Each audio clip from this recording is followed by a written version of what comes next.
Good morning, dear children. After a long gap, we are meeting again, isn't it? A big hi to you all. Hope you all are good at health.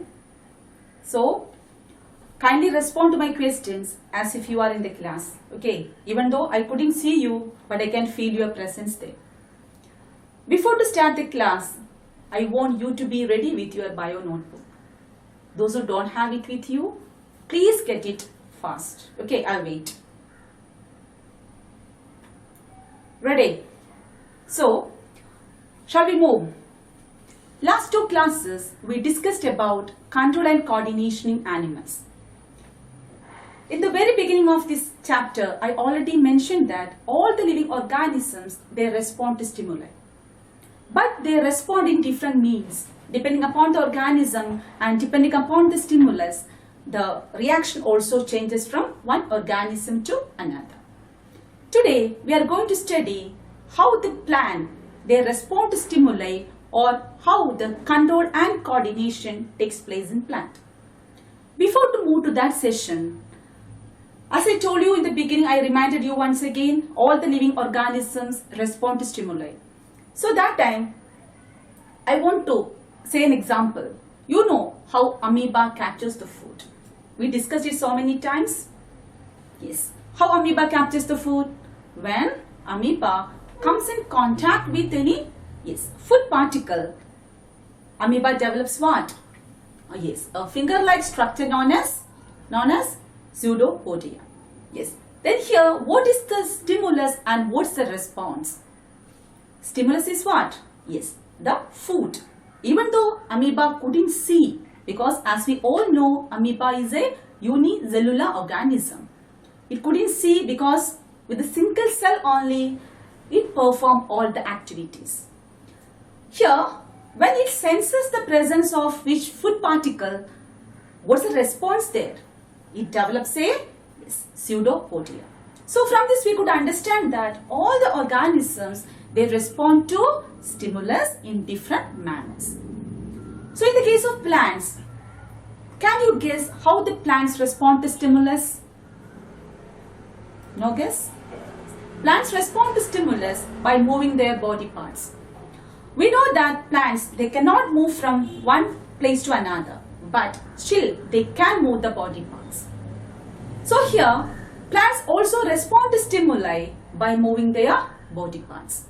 So the plant's movement can be divided into two. Now we can move on to it. Plant movement can be divided into two. Tropic movement. Second one is the nastic movement. Plant movement can be classified into two. These are the tropic movement and the nastic movement. First we can move on to the tropic movement, or we can discuss the differences between tropic movement and the nastic movement. Tropic movement is a directional movement. Very important thing, it's a directional movement. While nastic movement is a non-directional movement.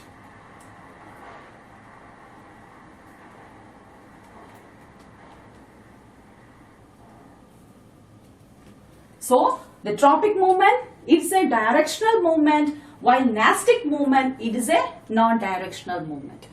Can you just guess what is meant by this directional movement? Yes, the movement of the plant part towards the direction of the stimulus. It may be towards the direction of the stimulus or it may be away from the direction of the stimulus. Both is possible. Then we can call it as what? Directional movement. Wherever stimulus is there, the plants, they can move towards the stimulus. When I say an example, you can understand it better. You have seen which part of the plant they move towards the sunlight. You know light is a stimulus, isn't it? Which part of the plant they move towards the stimulus? Yes, you all know stem. And which part of the plant part move away from the stimulus? Which part? Yes, it is the root. So, the stem they move towards the stimulus and the root they move away from the stimulus. That's it. So from this we could understand that tropic movement, it is a directional movement. Then we can move to the nastic movement. It's a non-directional movement. You can easily guess what is meant by non-directional movement. Yes, the movement of the plant part, they do not have any relationship with what? Direction of the stimulus. Of course, you know stimulus is there. But the movement of the plant part, it is irrespective of the direction of the stimulus. So here when I say the example, you will understand it. You all know touch me not plant, isn't it? Yes. What happens when we touch the touch me not plant? Yes, we could see that all the leaflets, you could say it is not leaves, leaflets, they droop together, isn't it? Is it a directional movement? Absolutely no. Because, of course, stimulus is there. Stimulus, touch. Then what is stimulus there? Touch is the stimulus, but the whole plant part, whole the leaves, they droop together. Such type of movement, it is known as nastic movement. So, it is a non-directional movement. Direction does not have any role in which type of movement? Nastic movement. So, first, I hope the first difference is clear. Tropic movement, it is a directional movement, while nastic movement, it is a non-directional movement. One more difference is there. Tropic movement, it is the growth-related movement. Another important point, it is the growth-related movement. It's a growth-related movement, while nastic movement, it is not related to growth.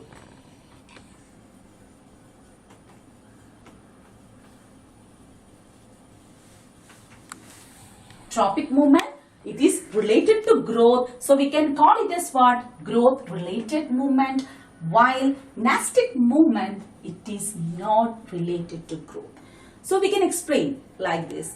So when we see that when the stem of the plant moves towards the sunlight, it helps in the growth of the stem, isn't it? When root is moving away from the sun, it also shows the movement or it is related to the growth.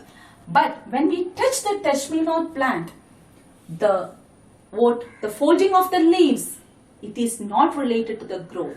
It does not have any role in the growth of the plant. So there is another difference between tropic movement and the nastic movement. Tropic movement, it's a growth related movement because whichever part of the plant body moves in response to stimulus, there should be some relationship with the growth of the particular plant. But here in the case of nastic movement, there is no relationship with the growth. Another one or two examples also I should cite here is the closing of the Venus flytrap. Have you heard about this Venus flytrap? Yes, it's an insectivorous plant. What happens when insects sit on the insectivorous plant? Yes, suddenly a flap of leaf is there, it closes immediately. It is not a directional movement. Clear? So, these are some of the examples we can discuss under nastic movement, and the main two differences are tropic movement is a directional movement, while nastic movement it is a non-directional movement. Tropic movement is a growth related movement, while nastic movement it is not related to growth. And can you say why the leaflets they droop together when we touch the touch me not plant? Can you guess? Or is anybody having any guess regarding it? It's because the leaflet they loses the water content.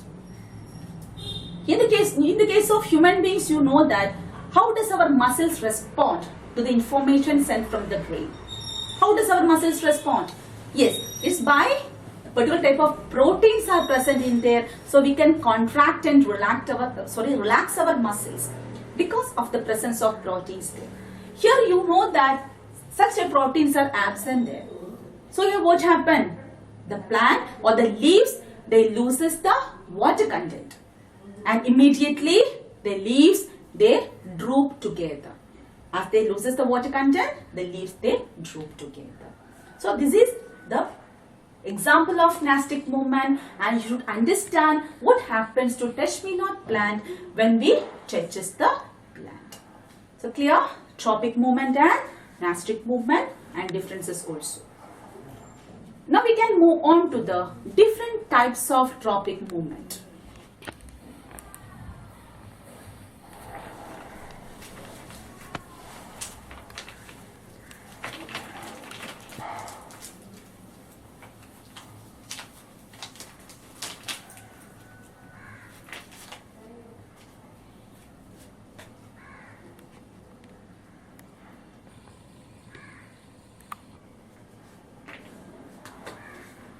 Tropic movement, you know, is a directional movement. Clear? There are 4 different types of tropic movement. First one is phototropism. Please note down it. Second one is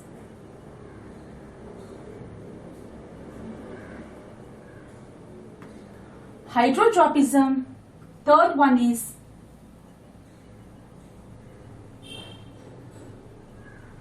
geotropism, and next one is chemotropism.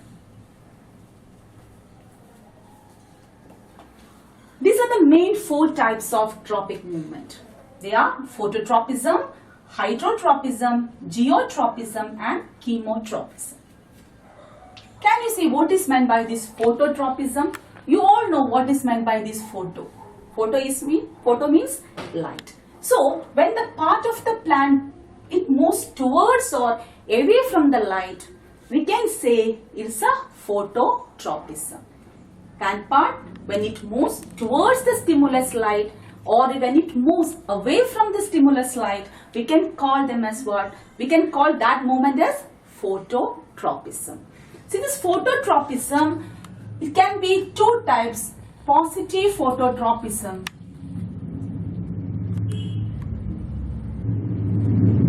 Positive phototropism, and next one, yes, it is negative.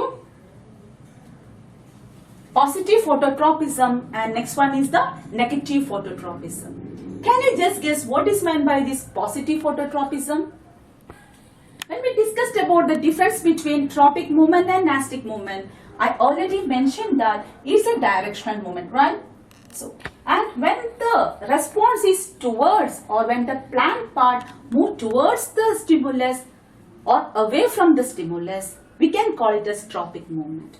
So here phototropism also 2 types are there, positive phototropism and negative phototropism. If the plant part moves towards the stimulus light, which part? You already told me which part.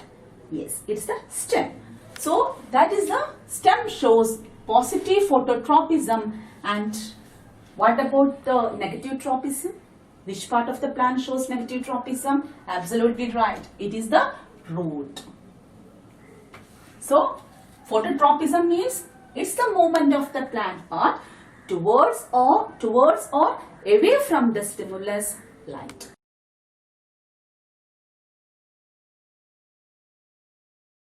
Now we can discuss about the second type of tropic movement, that is hydrotropism. It's very clear this term, right? Hydro means what? Water. So the movement of the plant part towards the stimulus water, that is known as what? Positive hydrotropism.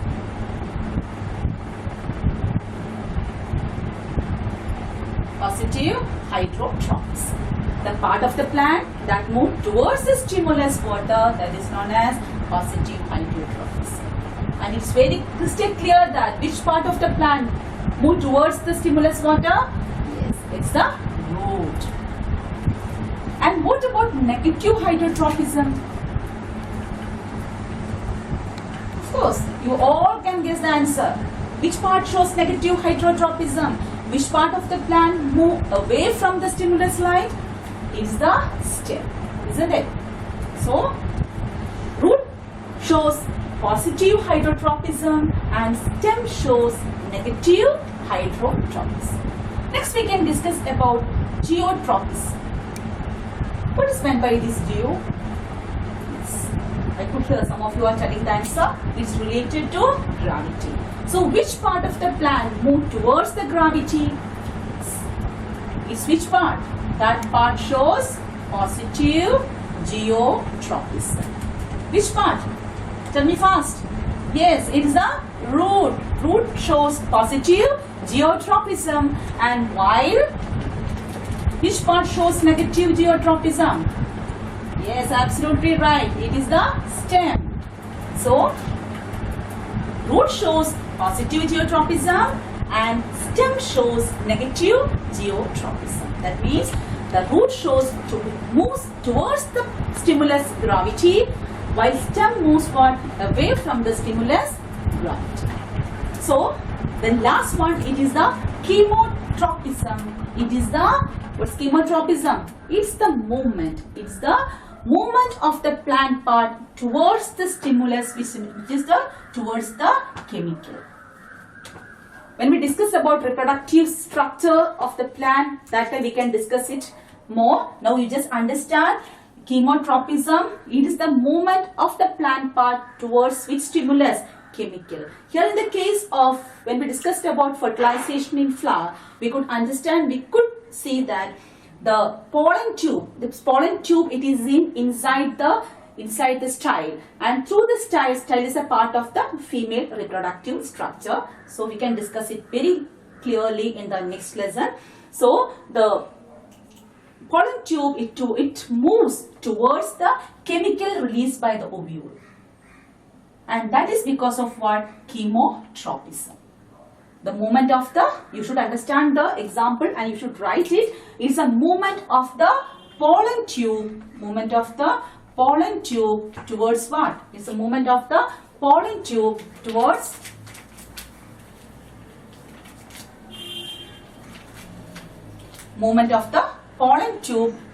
the ovule because of the release of certain chemicals. It is because of the release of certain chemicals.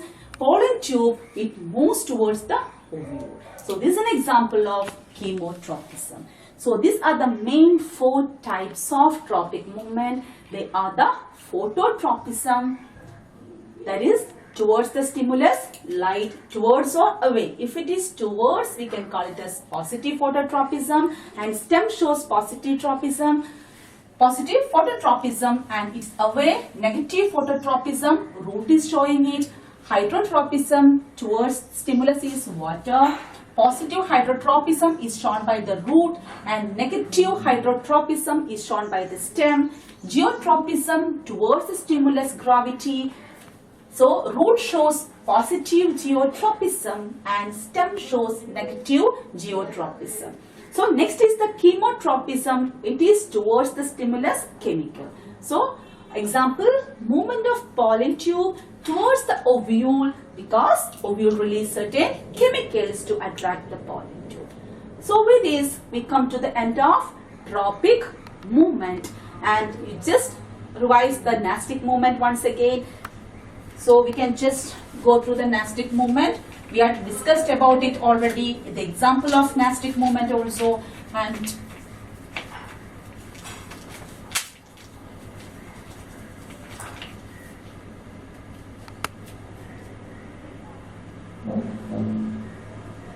just revise this nastic movement. Nastic movement, it is a non-directional movement. It is not related to growth. And examples we already discussed. When we touch the touch-me-not plant, all the leaflets, they droop together. It's because the leaflets, they lose water.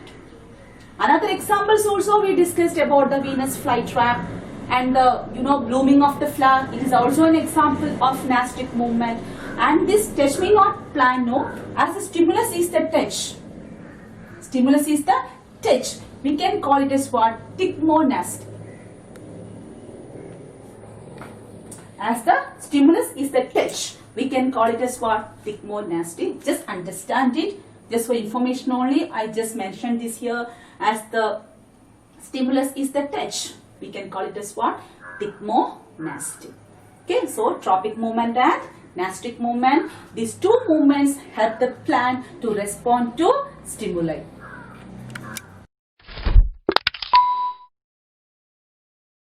Plant movements. Different parts of the plant show movement in response to various external stimuli. Touch, light, gravity and water are the stimuli that trigger plant movements. Plant movements are categorized into two types: tropic movement, nastic movement. Tropic movement. It is the movement of plant towards stimulus. If the growth is towards the direction of the stimulus, the tropism is referred to as positive. If it is against the direction of the stimulus, it is referred to as negative. Phototropism. Plants are very sensitive to light. The shoots tend to grow towards the light. This type of plant movement in response to light is known as phototropism. In phototropism, the shoot is positively phototropic, whereas the root is negatively phototropic. Geotropism. The roots of plants grow downwards while their shoots grow upwards against gravity. This type of plant movement in response to gravity is known as geotropism. In geotropism, the shoot is negatively geotropic and the root is positively geotropic. Hydrotropism. The roots of plants grow towards the source of water. This is known as hydrotropism. Roots are positively hydrotropic. Chemotropism. The movement due to chemical stimulus is known as chemotropism. Example, pollen tube grows towards ovules. Nastic movements. The folding of leaflets of sensitive plants like touch me not.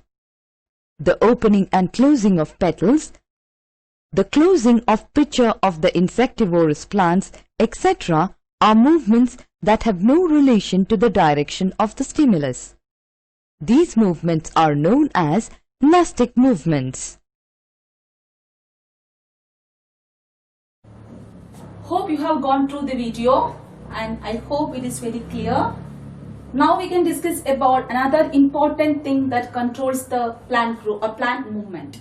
So here we know that plants, they move their body parts. But something should be there in their body that help them in what? Transporting the information from one part of the plant body to another. It should be there. Otherwise nothing can happen. In our body we know that brain is there, spinal cord is there and nerves are there. With the help of these three only know we are responding to the stimulus. Isn't it? But in the case of plants, as we all know, they do not have anything. But still, they also respond to stimulus. If something should be there to carry the information. Some chemical substances are there that help them in what? Responding or carrying the information. In the form of electrical signals, of course. So here, such chemical substances are known as plant hormones or otherwise known as phytohormones. These chemical substances are known as plant hormones or phytohormones. So, first listen to the definition. Please don't start to write now. I'll repeat the definition twice. Afterwards, I will ask you to write. Till then, please listen to the definition while I am telling it. Please don't copy it down now. So, plant hormones or phytohormones are chemical substances. Plant hormones or phytohormones, they are chemical substances that are produced or synthesized naturally in plants. It is naturally. We don't want to insert it from outside. Of course, in certain situation we need to insert it, but generally it is produced naturally in plants and are capable of translocation. You know what is translocation? We have discussed about that term. Yes. So transportation of food materials by the phloem, isn't it? That is translocation. So along with the food, these hormones can also be translocated or carried from one part of the plant body to another. So they are capable of translocation and can control one or more physiological processes. You know what is meant by physiological processes? Respiration, germination, root formation, development of fruit. So many processes are taking place in the plant body. Such processes are known as physiological processes. So who is controlling the physiological processes? It is controlled by the hormones. So control one or more physiological processes when present in minute. Please note this term, minute. The term is very important. It is not minute. Please don't read it as minute. It is minute, or otherwise it is the low concentration. Minute or low concentration. So that is the definition of phytohormones or plant hormones. They are chemical substances that are synthesized naturally in plants and are capable of translocation and can control one or more physiological processes when present in minute concentration. Is it clear? Now we can note down the definition. Okay, plant hormones or phytohormones are chemical substances that are synthesized naturally in plants and are capable of translocation and can control one or more physiological processes when present in minute concentration. I repeat the definition. You can check whether you have made any mistakes or not. Plant hormones or phytohormones are chemical substances that are synthesized naturally in plants and can control one or more physiological processes when present in minute concentration. Is it clear? It should present in only low concentration only. It doesn't want to, even though it is controlling so many activities, please don't think that we need it in what? High concentration. Minute or low concentration, then only it can perform all the physiological activities. So now we can move on to these plant hormones. Plant hormones, we can divide them into main two categories. Just two categories. One is growth promoting hormones. Next one is the growth inhibiting hormones. Two types are there. Can you say what is meant by this growth promoting hormone? Yes, it helps in the growth of the plant, isn't it? They support the growth of the plant. And what is growth inhibiting? It prevents the growth, or we can say it retards the growth of the plant. This opposite of it. Growth promoting, growth promoting hormones are there and growth inhibiting hormones are there. So we are going to discuss in detail about these two types. Growth promoting and growth inhibiting hormones. First we can discuss about there are mainly 5 types of plant hormones. 5 types are there. First one, it is the auxins. Second one, gibberellins. Third one, cytokinins. Next one, ethylene. Last one, abscisic acid. 5 types of plant hormones are there. They are auxins. Second one, gibberellins. Third one, cytokinins. Fourth one, ethylene. And last one, abscisic acid. You can expect this question for 5 marks. Explain different types of plant hormones, their location and their function. And among these 4 we can group it under growth promoting hormones. These 4 are growth promoting hormones. That means, yes, they help in the growth of the plant. And last one, abscisic acid. It's a growth inhibiting hormone. It retards the growth of the plant. So now we can just move on to the first one, that is the auxin. This auxin hormone, first you note down the location. It can be seen in the shoot tip of the shoot. We can see this hormone, and wherever it is needed, they can move into that particular area. That's very important about the hormone. In the definition itself, we discussed that they can be translocated. Here, auxin, it is produced or synthesized in the shoot tip of the shoot, and it is transported. This hormone can be transported to any part of the plant body wherever it is needed. The location is the shoot tip, and the functions. First one, we could say root formation. Second one, cell division. Next, cell elongation. Next, respiration. Helps in the development of seedless fruits. Helps in the development of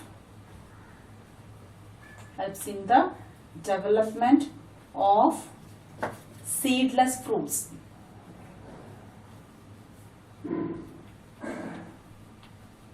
Helps in the development of seedless fruits. So auxins, they are synthesized at the shoot tip of the shoot. Wherever it is needed, it can be transported. And the main functions of auxins are help in root formation of the root.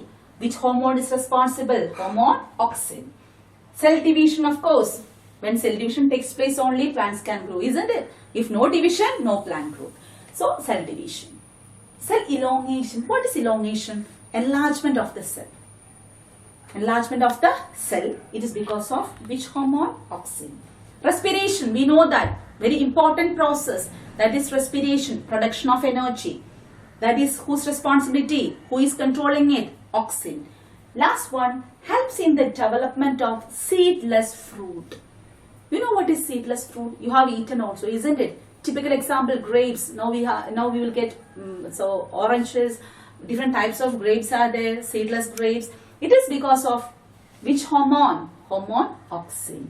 So these are the sum of the functions performed by the hormone auxin. It is produced in the shoot tip.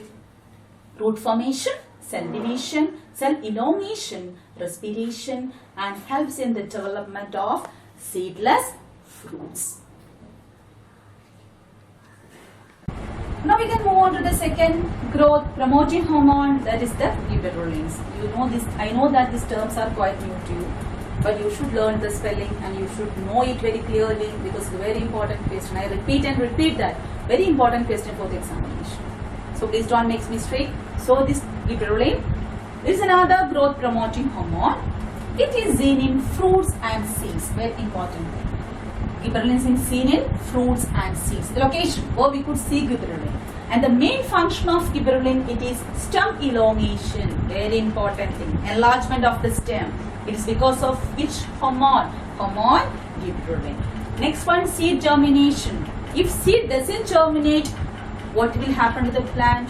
No plant, isn't it? So seed germination, another important function of the hormone gibberellin. Next one, flowering, another important function.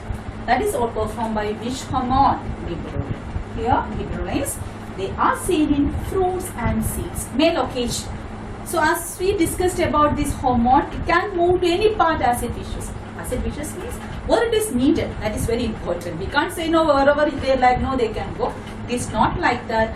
Depending upon the need, the location where it is needed, it can move from one place to another. So here it can see in fruits and seeds. Function, stem elongation, enlargement of the stem, seed germination, plant growth, flowering, another important function. Now we can move on to the next hormone, that is the cytokinin.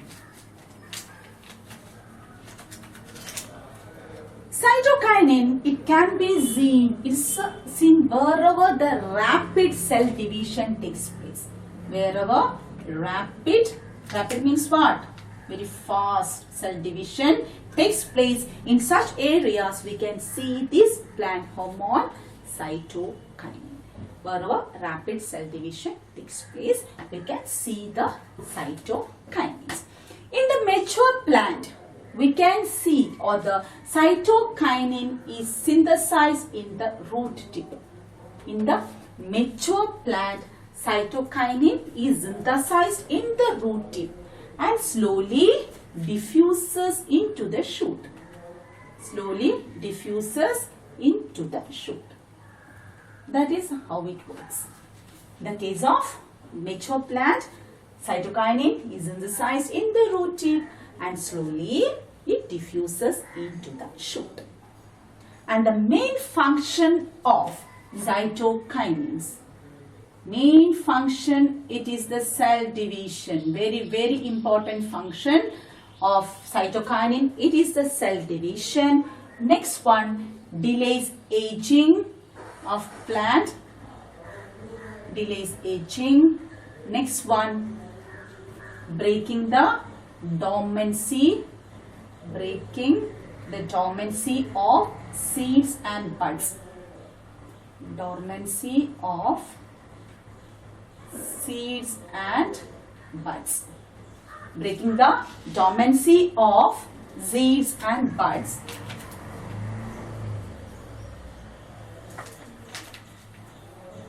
Next, another function, it is the opening of stomata. These are some of the functions performed by the hormone cytokinins. Some of the functions. They control cell, very main function of cytokinin, cell division. Afterwards only know you are supposed to write other points. Don't skip cell division because the main function of cytokinin, it is the cell division. If cell division doesn't take place, what will happen? It affects the growth of the plant. So very important. Delays aging. What is meant by delays aging? If the plant gets aged fast, what will happen?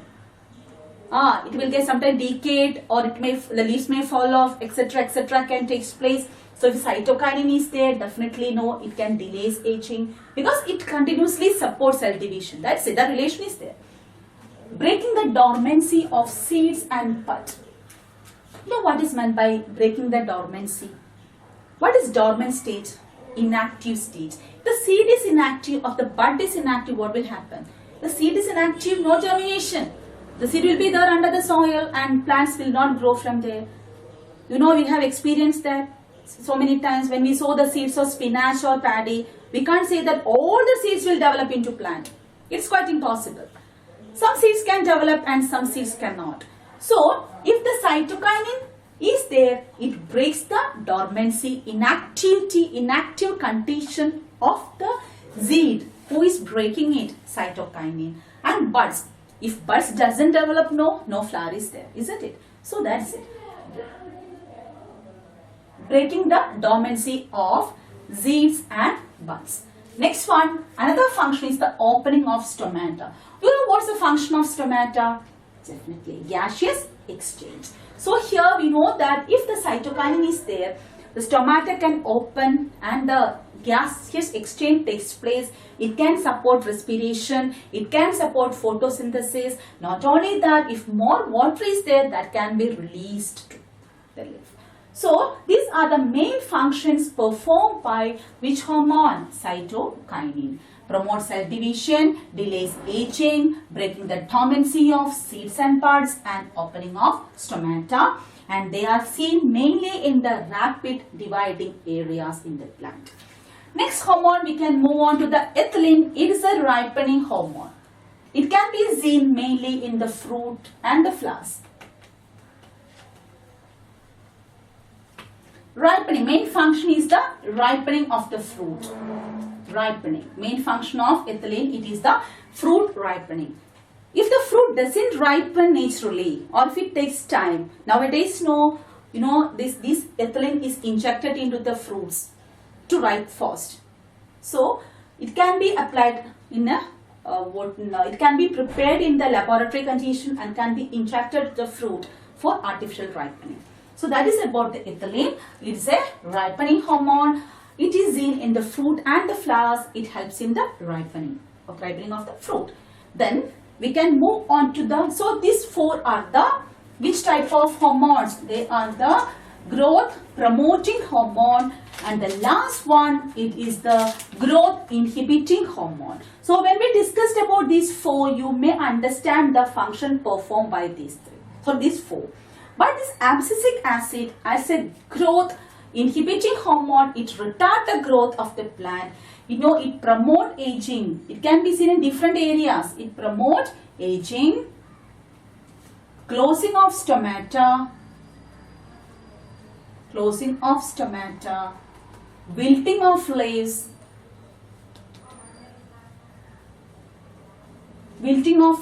So these are some of the functions. Whatever these four hormones they do, this abscisic acid, if it is there, no, it just work against this. So we can call it as what? We can call abscisic acid antioxin, anti-gibberellin, and anti-cytokine.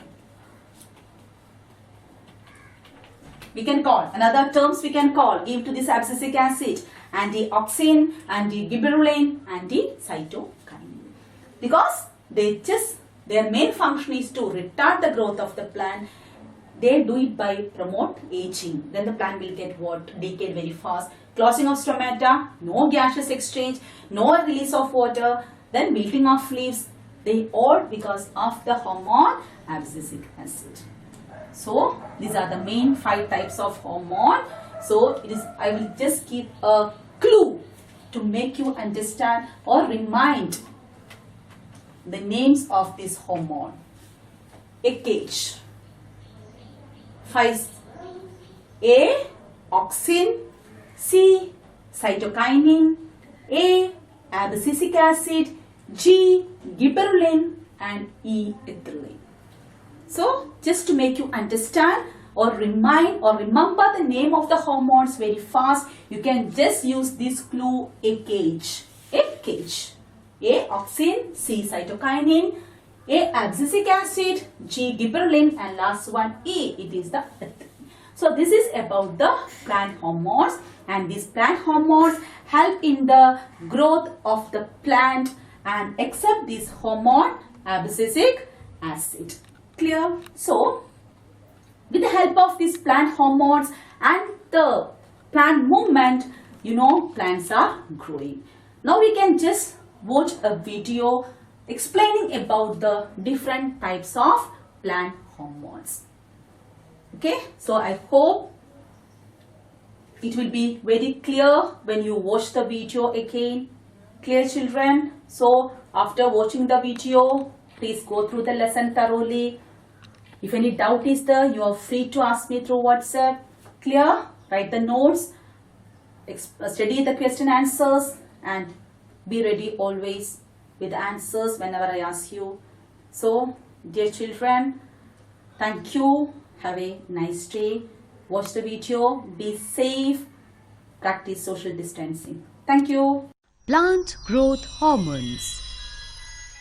There are 5 major types of phytohormones or plant growth substances which are involved in the control and coordination in plants. Auxins, gibberellins, cytokinins, abscisic acid, ethene, ethylene. Auxins are synthesized at the shoot tip and help the cells to grow longer. When light is coming from one side of the plant, auxin diffuses towards the shady side of the shoot. This concentration of auxin stimulates the cells to grow longer on the side of the shoot which is away from light. Thus, the plant appears to bend towards light.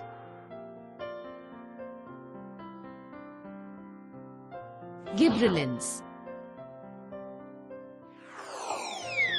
These promote cell enlargement and cell differentiation in plants in the presence of auxins. These also promote growth in stems and fruits.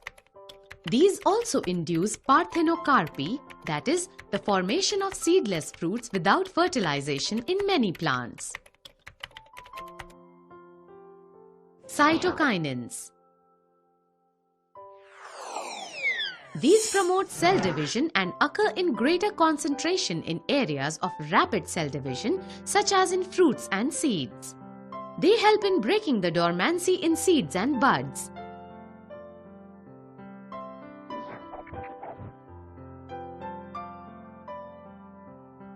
These delay the aging in leaves and also promote the opening of stomata. Abscisic acid.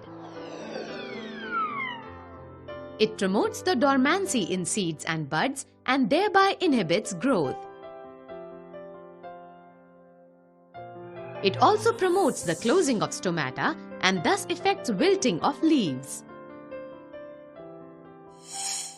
It also promotes the falling of leaves, abscission. Ethene or ethylene. It promotes growth and ripening of fruits.